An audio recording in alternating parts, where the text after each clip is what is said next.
Hi and welcome back to BookTube with Amy. This is going to be my mid-August wrap up. So can you tell that I'm like properly feeling the autumn vibes, from the pumpkin spice candle to the autumn leaves to the fact that I am practically dressed as a pumpkin. And I didn't want to admit to being a witch or anything, but in my vlog that I did a couple of weeks ago I says that I was going to start wearing jumpers and just starting to pretend like it was autumn, so hopefully I would end up manifesting it actually being autumn. And after I put that up, all of a sudden the weather changed and it started raining and thundering and storming up a tree. So I mean, you're welcome. Maybe I am a witch. Maybe that's why I have such an affinity for witch books, because something deep down in me is like, by the way, you're a witch too. So maybe.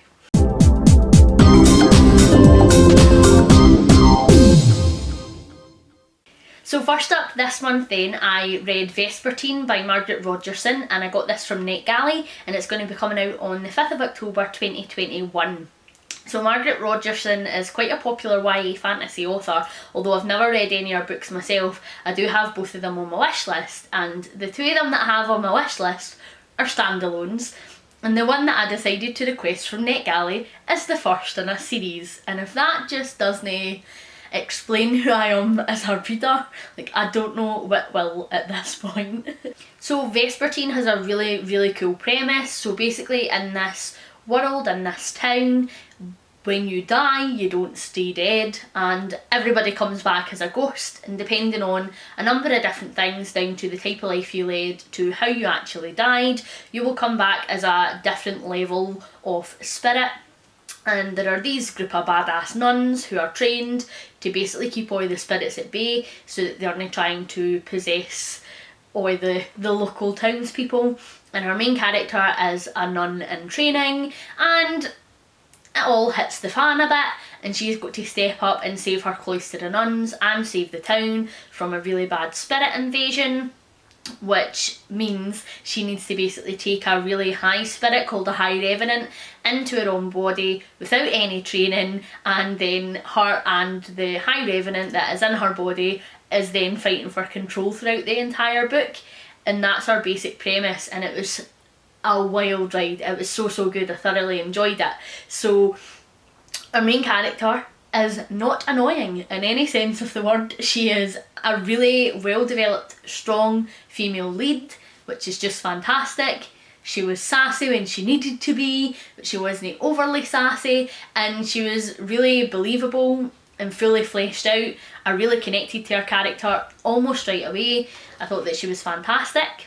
The world building in this book was really good as well, and the way that the author divulges all the information about the different hierarchy of the spirits is really good, because it's done sort of throughout the book, as opposed to it just being a bit of an info dump situation where she's like, oh by the way, here's the script. So that was really cool. And the spirit hierarchy I just found really interesting. It was one of the bits of the book that I enjoyed the most. I just loved learning about it. I'm really into like supernaturally stuff anyway, so I just found that to be so cool and really interesting, and actually something quite different and unique. It's not something that I've ever read before in another fantasy book, so I felt like something new was being brought to the table, which I thoroughly enjoyed. The pacing in the book was brilliant as well. Like, the action starts pretty much from 2 chapters in, and we know I don't love a lot of build up. I like to be flung in at the action, and this book delivers that, and the pacing continues. I didn't feel like there was a lull. Sometimes you find in fantasy books, if it, you know, goes 100 miles an hour for the beginning, then there's sort of a dip, and I didn't feel it with this book. I felt like I was fully invested, fully engaged, and really entertained the entire way through. Another thing that I really enjoyed about this book was the mental health representation in this book as well. So the author deals with subjects of depression, she deals with subjects of anxiety, and I thought that it was handled brilliantly. That's something that I've been really enjoying in my fantasy books recently, is when the author's bringing in that mental health aspect to it. I think that that's brilliant. It's not something that I have noticed a lot of until quite recently. The past couple of books that I've got from NetGalley have had really good mental health representation in a fantasy setting, and I just think that that's so important, because I think that as a genre, there are so many different people who read fantasy books, and they, maybe if that's their predominant genre, will only go and pick up a contemporary book where it'll deal with these topics. So I think that it's really good that some fantasy authors are starting to bring that into the fantasy world as well, because maybe people will resonate with a character and they'll recognise that, you know, they're no on their own and other people have experienced this as well. Characters in their books are experiencing it, or it'll just give them a wee bit of a better understanding as to how other people suffer with mental health if they don't have any issues themselves. And I thought that the author handled it fantastically in this book. She has released a statement on Goodreads to say that she knows some of the arcs have been circulating and stuff, and she is working on a current rewrite because she felt like some of the language she used was a wee bit repetitive, and she felt like it was quite heavy on the mental health aspect, and she was wanting to just sort of sharpen that up a wee bit on a rewrite. But I actually really enjoyed that aspect of it, and she was quite open with her own struggles as well on this post in Goodreads, and I think that it really did just give the book a sense of authenticity when the mental health issues were coming up. I think that you could tell it was written by someone who has been going through a bit of a time of it themselves, and I actually really enjoyed that. So I hope that no too much of that has been changed, because it was one of the bits of the book that I really related to and I thoroughly enjoyed. Vespertine is a dark fantasy, so I think that it's completely appropriate that it's coming out in October, and I have been in such a dark fantasy and horror mood. Like, my reading tastes have shifted already into it being like autumn, spooky season, dark nights, so I'm wanting to get cozied up with a wee bit of a creepy and an eerie book, and I think that that absolutely did that. As much as it was a fantasy, more so than it was a horror, I think that there was bits of it that was quite creepy, because obviously it's dealing with the elements of the supernatural as well. I really enjoyed this. I'd highly recommend it. If you've read a Margaret Rogerson book before, then you'll like this, I would assume, and if you haven't and you just fancy picking something up, I would really recommend this one. I give it a 5-star. It was a fantastic book to kick off my month.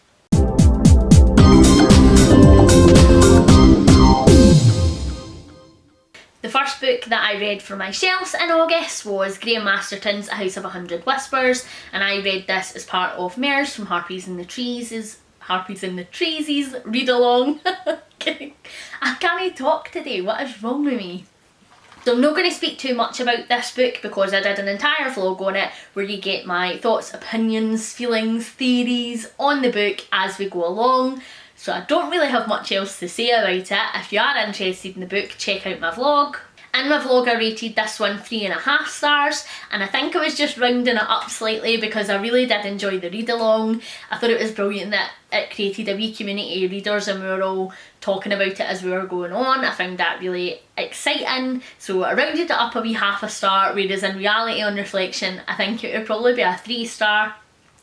It was perfectly acceptable. I enjoyed reading it. I did have fun with it. It just did me absolutely blow my socks off. And then I read The Burning Page by Genevieve Cogman. This was the last book that I had to read to tick off my series I wanted to continue this year section on my TBR that I set out for myself at the beginning of the year. So I am very pleased. I feel like I deserve a round of applause for actually continuing some series this year and not just starting new ones. So I'm proud of myself. Personal growth right here. This is the third in the Invisible Library series, and I thoroughly enjoyed this one. I have spoke about the first and the second one in the channel, and I didn't want to say too much about this one just because it is a third instalment, so I don't want to spoil it for anybody. But the first one I rated a 5 stars, the second one I rated a 3 stars. It took a wee bit of a dip for me, but this one definitely went back up to a 5 star. All of the stuff that I loved about the first one was back in action for the third one, and it's a series that I'm definitely going to continue with. I think next year I'll try and get round to the next 2 in the series again. I think that reading 2 of these this year was perfectly manageable and really enjoyable, so I reckon I'll try and do 2 again next year. And then prepare for YouTube to cancel me and for every booktuber and their dog to come after me and tell me that I have no taste. But me and Simon read Illuminae, or started to read Illuminae together, by Amy Kaufman and Jay Kristoff. So this is one that we had planned to buddy read on the channel. We just didn't get around to it before Simon left, so we decided we were still going to read it together. He just wasn't going to come and review it. So I started reading it first because I read my NetGalleys on the bus. I have and usually a NetGalley, a physical book and an audiobook on the go all at once, and Simon just has the one book, so he would read it much faster than I would. So I started it first, and I'd say to him, I'll read 100 pages, I'll pause at 100, I'll wait till you catch up at 100, and we can do like 100-page catch-ups, we can have a wee chat about it, see how we're feeling, and we both enjoy doing that when we read a book. It's something that we've done in the past, and it just sort of enhances the experience a wee bit, because it's like a mini book club. So maybe about 10 to 15 pages in, I was like, oh, I'm not really feeling this actually. I feel like the characters were just overly sassy, and this is something that I've been finding a lot with YA recently. It's something that's starting to really grate me. I feel like a lot of authors will focus on the conversational aspects that they want to be in their book, and then they'll just do that and they'll make a character work around that. And it's like, sass is not the only character trait that a character should have. Like, I didn't want sass to be in place of actual character development. And I feel like that's what a lot of authors are doing, and I felt it with this book. So it just totally pulled me out of the situation. Because it was like, you wouldn't say that. Like, this isn't how a conversation works between two human beings. Like, if you're at a 10 the entire time, then there is no way that this conversation can build. Like, it just felt really unrealistic for me, so it totally pulled me out of it, and it just made me feel like it was really juvenile. And now I appreciate that it's YA, however, I read a lot of YA, and like, I am not necessarily their target audience. Like, I'm a 28-year-old woman reading YA, so like, I'm definitely no their target audience, but this still read really juvenile to me, like more juvenile than a lot of other YA that I've read. And I do think it is just because the characters were at that 10 level the entire time, so it just made them come across really childish. If they started off at a 1 and it had built, then that's a wee bit more believable, whereas it just felt to me like they were kicking off and being screaming wee toddlers and sassy for no reason. So I was like, right, okay, I'm going to read 50 pages and then I'm going to let you read 50 pages and see what you think. So I read 50 pages and the sassiness didn't really die down, right? But what started to annoy me more than the sassiness was the random abbreviations that they would put into it. And like, I get we all abbreviate words in life, and I think that if you're around like a certain group of people, or like you're in a long-term relationship with somebody, like you probably do have a wee bit of your own language at times, and you have like your own personal jokes and stuff like that that nobody else would really understand. So like, I get that that happens, but I don't know, it just came off really cheesy to me in this book. Like, it felt like it was trying so hard to be cool that it just started aggravating me. The one that aggravated me the most was, instead of just saying zero gravity, they would say zero grav, and I don't know why, but every time I had to read the phrase zero grav, I just got angry, like ridiculously so. And then as well, like, there's a point in it where they're talking about nicknames, and instead of calling it a nickname, they just called it a nick. And again, like, it just came off as trying really hard to be a bit cool and like a bit edgy. So it just wasn't for me. I'd say to Simon, like, you read 50 pages and get back to me on whether or not you want to read this, because if you want to finish it, I'll finish it with you, but like, I don't think I'm going to love it. And he came back to me and went, I didn't even read 50 pages. He wasn't enjoying it either. So it just didn't turn out to be your cup of tea, although it's something that we were both really excited about. I just think it was a wee bit too young for me, and I didn't invest in any characters. And I know I only read 50 pages, but there are so many other books where I have read a page and invested in that character already, so I'm not going to waste my time on it. It's a trilogy as well, so like, there's no point in reading an entire book if I know I'm probably not going to pick up the next 2 in the series and get the entire story. I just didn't invest, so I DNF'd it. I know everybody will be raging with me, but it's fine, I'll take the brunt. Then I read My Best Friend's Exorcism by Grady Hendrix. So I've been so buzzing to pick this up, like, super buzzing. I planned to read it before we moved house, and then it was packed away for ages and I couldn't read it when I wanted to read it. And then I was like always in the middle of another book. I had a couple of buddy reads and stuff on the go, so I just could never get around to picking it up. And as soon as I had caught up on my buddy reads and I had done a couple of the books that I had been in the middle of, I was like, right, I'm reading it. Like, no more excuses, nothing is holding me back for my next Grady Hendrix read. So I read it and I loved it. It was fantastic. So something that I really enjoy about Grady Hendrix's books, I've only read 2, bearing in mind I've still to read Horror Store and the Southern Book Club's Guide to Slaying Vampires, but from the 2 that I've read, I really enjoy the fact that they are both creepy and also funny. Personally, I have quite a dark sense of humour, so that's something that I really enjoy. I like these really tense, high stakes situations and somebody just cracking a bit of a joke, or something being really quite gory and disgusting and somebody making a bit of a joke about it. That's my bag, like that is me as a person. So I thoroughly enjoy that about his writing. Also, his writing really does just remind me so much of cheesy 80s horror films, and I adore cheesy 80s horror films, so I thoroughly enjoyed it. I think that this one was just a wee bit like Jennifer's Body, but if it was set in the 80s, and if that's not a mood, like I don't know what is. It was just phenomenal.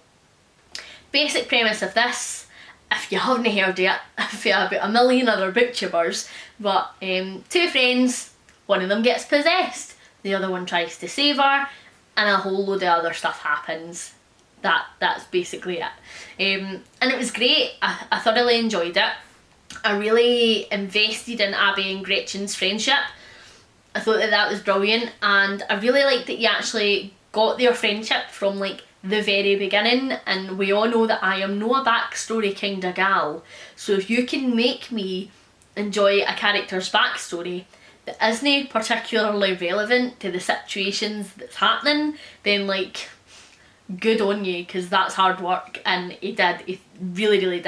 I actually felt like the fact that we had Gretchen and Abby's friendship from the very beginning, and we got all these cool quirky wee references to wee things back from the very beginning of their friendship that are all sort of referenced at the end, it made it quite emotive in a weird way. Like, you were sort of like totally rooting for them, and this was a completely and utterly weird situation, that the fact that all of this stuff was being brought up again in a real time of need and giving both the girls a big oomph of strength that they both absolutely needed.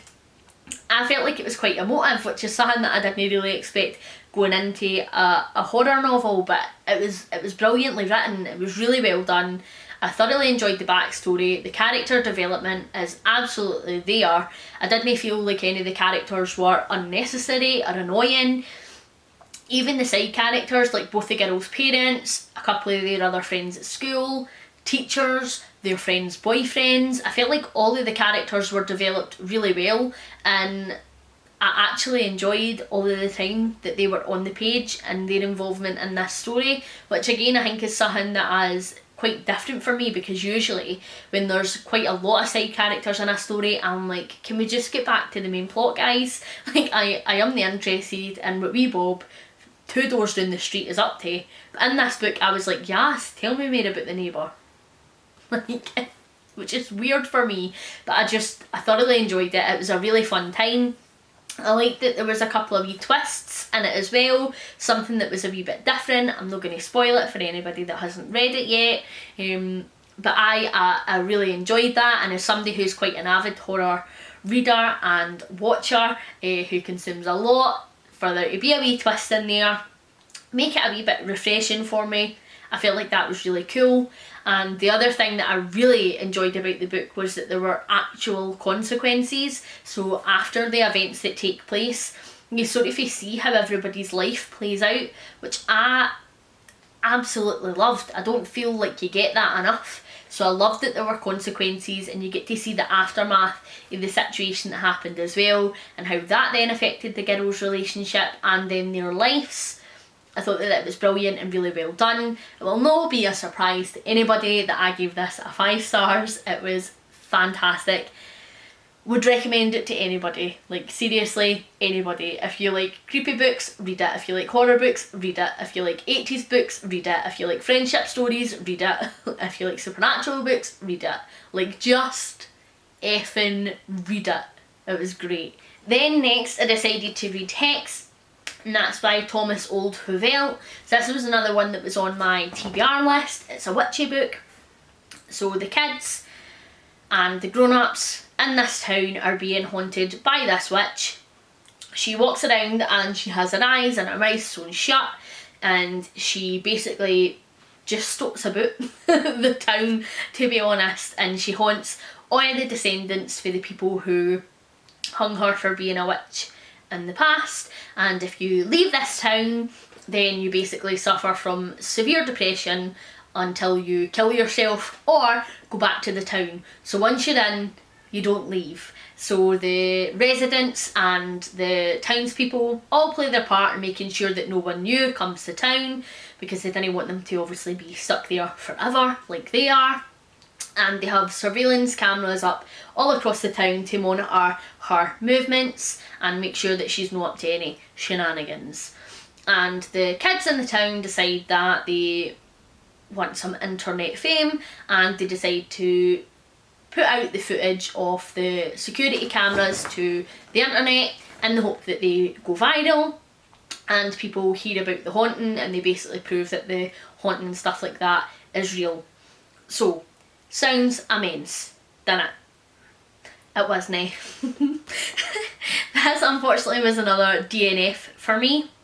So I did the audio for this, and maybe like 2 chapters in, I was like, this is like reading a wee bit misogynistic to me. And I was like, right, I'll keep going, like maybe I'm just, like, maybe I'm no far in enough, and the comments that have been made like will make sense, or they'll have some relation to the story, and like I'll no jump the gun yet, right?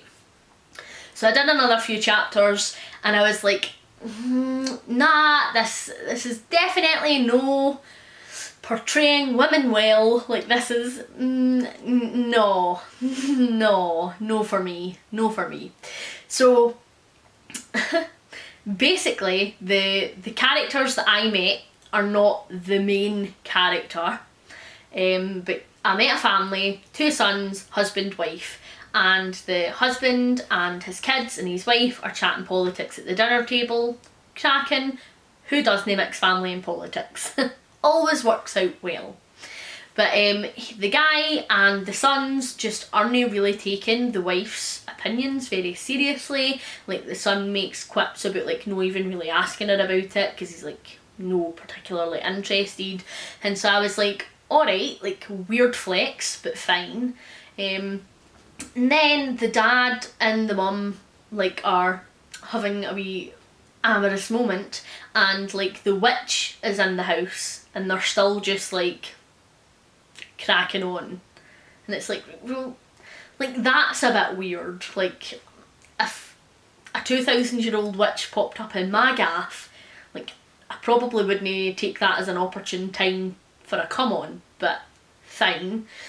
And then like the son walks in and the dad just like openly jokes and chats about like pumping his maw, like, which again is just a wee bit weird. And then like, I shit you not, there's like an entire page and a half that is just dedicated to slating off this one woman's looks. And like, if she's the witch, fair enough. Tell me how ugly and grotesque she is, because that's creepy. Like, paint me that picture, I get that. But like, for it to be just a random person who's passing through the town looking at a property, for you to spend like 8 sentences describing to me how big her forehead is and how that therefore makes her like the ugliest person on the planet, like, I don't need that. Like, I really don't need that level of judgmental shit. Like, and who cares? Nobody's asking you to pump her. You're a married man. Maybe some folk like big foreheads. Like, back off, lads. So I really didn't enjoy it at all. The comments that I decided to end up on was basically we meet who I believe to be your main character, Someday Grimm. I don't even remember his name, doesn't even say in the back, but on Goodreads it says that this is a Grimm novel, so I'm assuming that there's going to be more in the series focusing around this main guy. But he is described as a constant bachelor, and like as soon as that was said I was like, oh here we go, like he's going to be a dickhead. No offence to bachelors, but like usually when that's used to describe male characters in books, like it's never a positive thing. Like he's never just a bachelor who has never found the right person, so like is really into gardening. Like he's always like a bachelor because he wants to pump all the birds, and it was exactly that. So I was like, oh god. And like he just basically spends about 10 minutes describing all the women in town, like pump, wouldn't pump, would pump, wouldn't pump. And it's like, mate, like, get back to the creepy witch. Like, why am I bothered at all about what women in this town you would pump and who you wouldn't? Like, I don't care. So that's when I decided to DNF it, because I was like, this just isn't for me. Like, the women are not being portrayed well. I can't abide when books just make out women to be sex objects and doesn't actually give them any character development. I could totally feel that that's the way that this was going, and it was just like, nah lads, no for me. So DNF'd it, and I'm glad I did. But I decided that I was going to have a wee look on Goodreads to see if other people had had the same experience as me, and quite overwhelmingly most people thoroughly enjoyed this book, which I was a wee bit shook.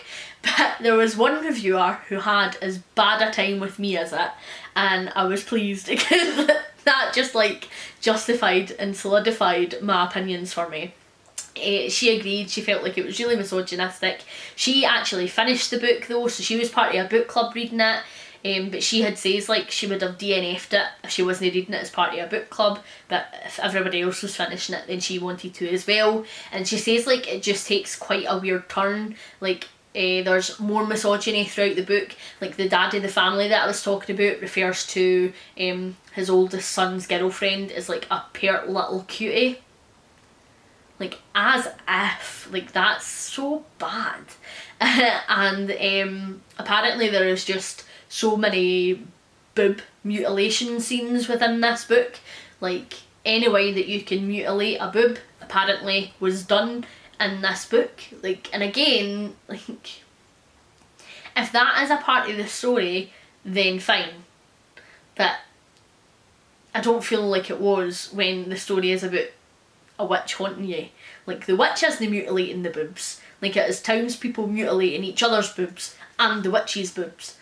Like odd. And then apparently like there's some homophobia a wee bit. The dad that I was telling you about has 2 sons. The oldest is straight, the youngest is gay, and like is made abundantly clear throughout the book that his oldest is his favourite. It's like I just didn't really want to read that. And apparently it takes quite a weird turn in that the witch gets all of the kids together in the end of the book and basically shapes them into a big boob, and then she stands on top of them like a nipple and squirts milk into all the kids' faces. I don't know, sounds weird, but it just wasn't for me. I wouldn't recommend this book because I don't think that it has any redeeming qualities, and I like an effed up book, and I don't even feel like the effed upness of this book would make it worth a read for what I read on Goodreads, because I didn't read it myself. But nah, it just made me angry, and I didn't want to read a book to be angry unless like it's something that I'm genuinely passionate about. Like that, I didn't want to be made angry just because it's misogynistic. So didn't like it, wouldn't recommend it, DNF'd it.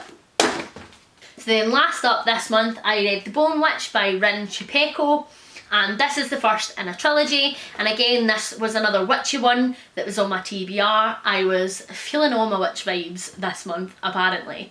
So our main character Tia, she is from a magical family. Her powers don't appear until her brother dies, and she accidentally brings her brother Fox back to life, and then it's just about her dealing with the fact that she is a bone witch and a necromancer, and how society sort of shuns bone witches and they aren't as socially accepted as other witches, and there's big mad monsters and stuff like that. And that's pretty much the premise without giving too much away. So I have mixed feelings on this book, to be honest. So I really liked Tia, and I really liked her brother Fox, and I loved their relationship. And then we meet a character further down the line, Michaela, who is going to be Tia's like guide basically to all things Bone Witch. And I really loved their relationship as well. But I didn't care about anybody else in the entire book at all. There are two love interests that are introduced. Well, they aren't actually love interests in this book, but I would bet my entire life on it that they're going to be love interests in book 2 and 3. And I didn't care about either of them. I didn't care about Tia's relationship to either of them. I didn't care about Tia's relationship with the rest of her family. I didn't care about Tia's relationship with any of the friends that she met. I didn't care about Tia's relationship with any of the frenemies she met. I didn't care about Tia's relationship with any of the other mentors and guides that she met.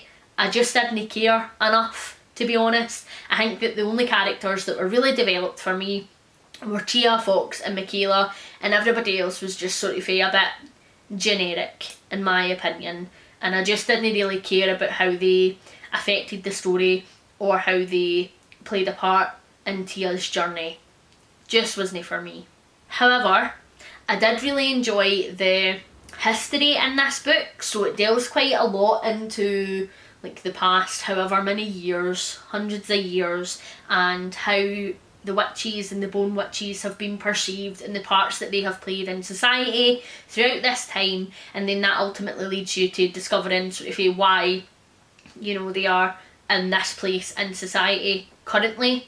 And I really enjoyed that. That's not something that I would ordinarily enjoy in a book, so I felt like that was really well done. And I did like learning about all the different witches, all of their different powers, and then again sort of feel like where they sit in this witchy societal hierarchy. I did enjoy that, but then I felt like there was far too much time spent on other stuff that wasn't really necessary in the book. So the book is really description heavy, and if you like descriptions of clothing and why particular colours mean a certain thing and why particular sigils mean a certain thing, then this is it for you. Like, but I don't enjoy that. I am no particularly interested in fashion in real life, therefore I am not interested in fashion when it comes to my fantasy, unless it is like a magical suit of armour or a magical cloak or anything in relation to the magic system, then I'd be interested. But other than that, like, I couldn't care why you have specifically chosen to wear this Chartreuse tunic on this day, and I don't need it described to me. Like, I don't need a page of description on a garment. Like, I just am not interested. So that dragged it down for me, because there was a lot of that, and I just really don't enjoy that in my books at all. Like, I am not reading to like imagine clothing, like, nah. And then the other thing that was a wee bit of a hit and a miss for me, so the writing style. So it is written from someone else's perspective, and we don't know who they are, but he is almost interviewing Tia, and we don't know what he's interviewing it for, whether it's a news article, whether it's like personal to him or for a book or like from a council or something like that. We don't know who he is at this juncture, but he is interviewing her, and so you get his thoughts, opinions, feelings on the immediate surroundings with Tia while she's a bit older, and then you get her thinking back to the past when she was experiencing all of this firsthand, and you get it from her perspective. Now I like that because I felt like a lot of it we were learning with the male narrator, and it wasn't just an info dump. So I enjoyed that, and I thought that was really interesting. But what I didn't like was that Tia was a bit of a tease. So she would be like, oh, and then like they tried to take my powers away from me for this, and that's why they would never forgive me for that. But then like she wouldn't back up her statements, and you'd go back in time and you'd think, right, this is going to be juicy, like we're going to get the tea here, no pun intended. And we just didn't, like it just didn't go anywhere. It would talk about something else, and then we wouldn't actually get like to the salacious gossipy bit that we were really hoping for. Again, like we know me, we know my reading tastes, so that just started to frustrate me really early in, and it was a theme that continued through the book. I appreciate it's the first in a trilogy, but I would have expected to have at least gotten some answers in this first book that would have then made me want to continue on and read the next two in the series, and you just didn't. Like, you just didn't get enough for me to make it interesting. All that happened was I was left a wee bit high and dry. You got me going with all the juicy, gossipy tidbits, and I was like, yes, like, geese the goss. And then you just didn't, and so I was just left a wee bit like, well, that was a bit dull, wasn't it? So I am not going to continue this series next year. It just hasn't given me enough to want to read the next two. Unfortunately, it just wasn't for me. Don't like descriptions. I don't like when books tease. There were some redeeming elements, there just wasn't enough for me to want to move on to the next one. Like, I rated the second in the Invisible Library series a 3 because there was a lot of the elements in that book that I had enjoyed for the first one that were missing, but there was still enough in it that I had enjoyed that made me want to move on and give the third one a go. But with this, like, there was just no enough that redeemed it for me to make me want to give the next one a go. So while I also rated this a 3, it just, with this being a first in a series, I think if this was like a sequel, I would probably get on to the next one as well. But because it was the first in a series, I just feel like if I haven't liked the first, I'm not going to like the next two. Whereas with Invisible Library, I loved the first and it was a 5-star. So that's where the difference is in sort of those two ratings for series that I will and wouldn't continue. So unfortunately, I'm not going to continue this series. So that is where I am so far in the month. So I read 3 books from my TBR that I had set out for myself at the beginning of the year, and I DNF'd 2 books from that TBR as well. So I think 5 in half a month is actually no bad going, which I am pleased about. So hopefully I stick to it and continue it for the rest of the month, and I'll have my TBR completed in no time. Thank you very much for watching. I hope that you have enjoyed, and if you have read any of the books that I have read, please comment down below. Let me know your thoughts, feelings, opinions, all that good stuff on them, and hopefully you are enjoying all of the books that you are currently reading. Thanks very much for watching. Please like and subscribe, and I'll see you in the next one. Bye.